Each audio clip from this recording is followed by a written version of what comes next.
In her eyes tonight, there's a glow tonight. They're so bright they could light Fontainebleau tonight. She's so gracious, so vivacious. She's not seeing me. Blessed little house, click to the core, acting out her fuss with a frolicking bold.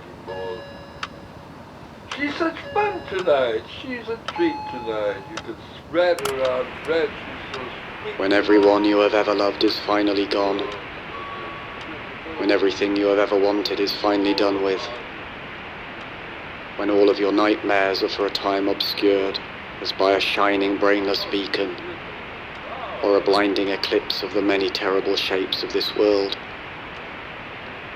when you are calm and joyful and finally entirely alone, then in a great new darkness, you will finally execute your special plan.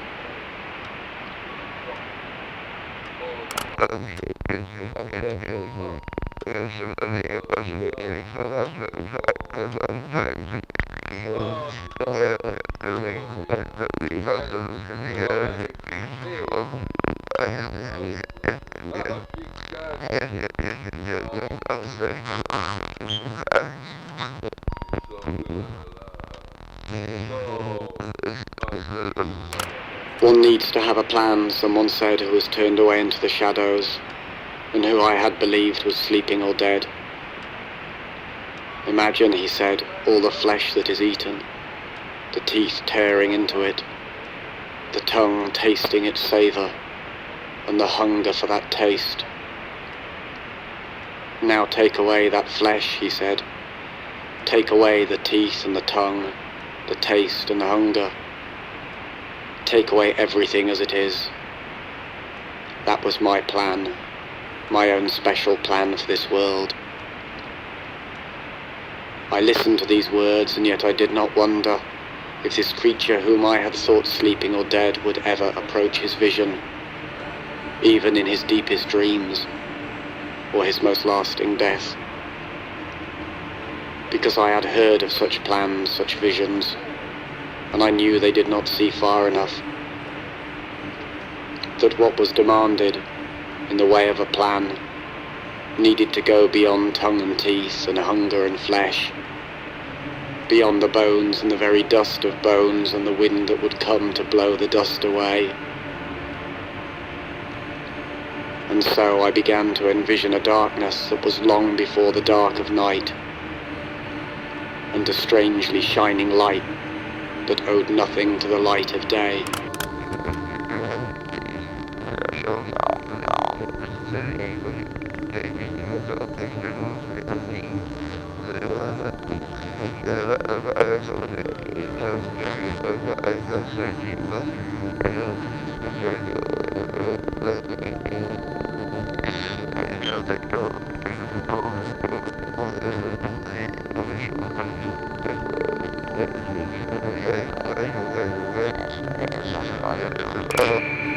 That day may seem like other days.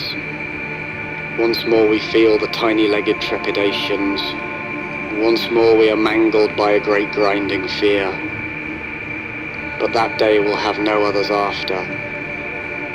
No more worlds like this will follow. Because I have a plan, a very special plan. No more worlds like this. No more days like that.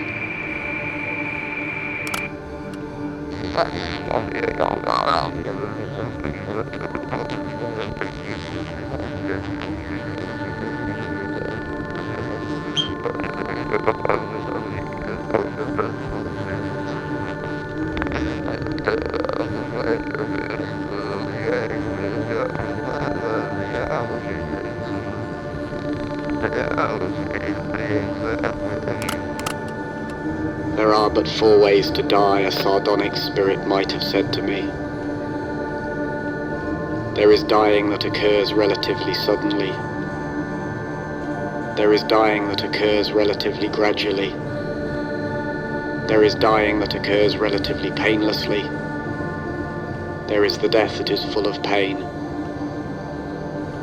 Thus, by various means they are combined, the sudden and the gradual, the painless and the painful, to yield but 4 ways to die, and there are no others. Even after the voice stopped speaking, I listened for it to speak again. After hours and days and years had passed, I listened for some further words. Yet all I heard were the faintest echoes reminding me, there are no others. There are no others. Was it then that I began to conceive for this world a special plan?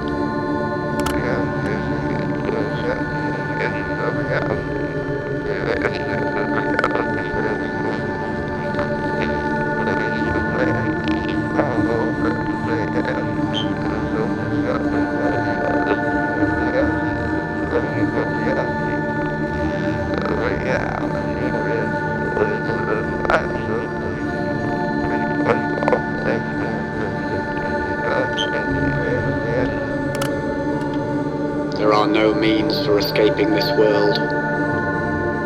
It penetrates even into your sleep, and is its substance. You are caught in your own dreaming, where there is no space, and are held forever where there is no time. You can do nothing you are not told to do. There is no hope for escape from this dream that was never yours. The very words you speak are only its very words, and you talk like a traitor under its incessant torture.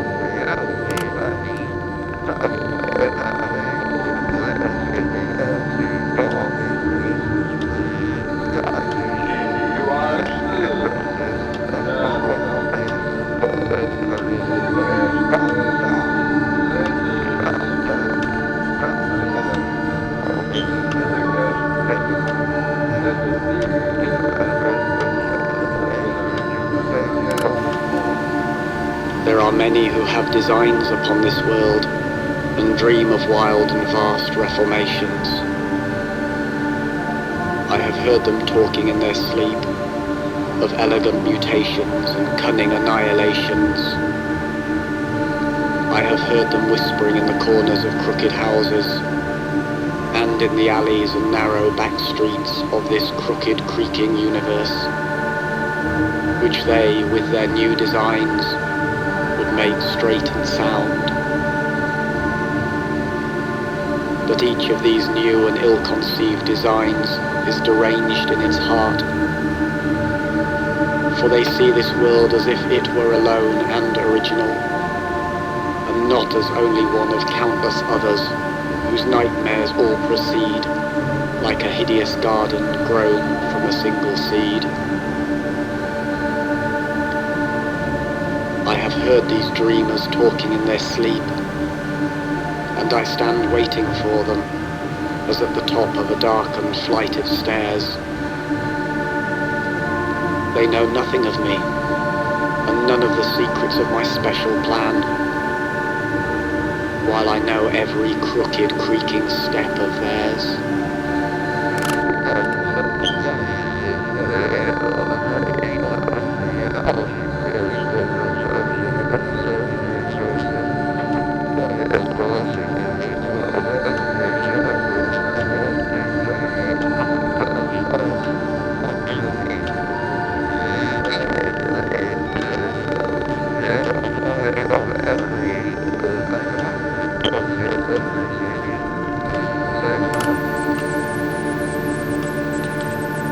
It was the voice of someone who was waiting in the shadows, who was looking at the moon and waiting for me to turn the corner and enter a narrow street and stand with him in the dull glaze of moonlight.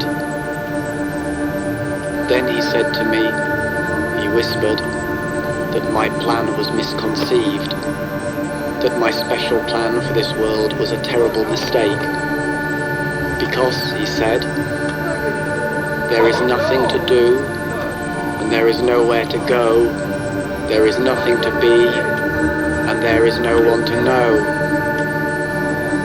Your plan is a mistake, he repeated. This world is a mistake, I replied.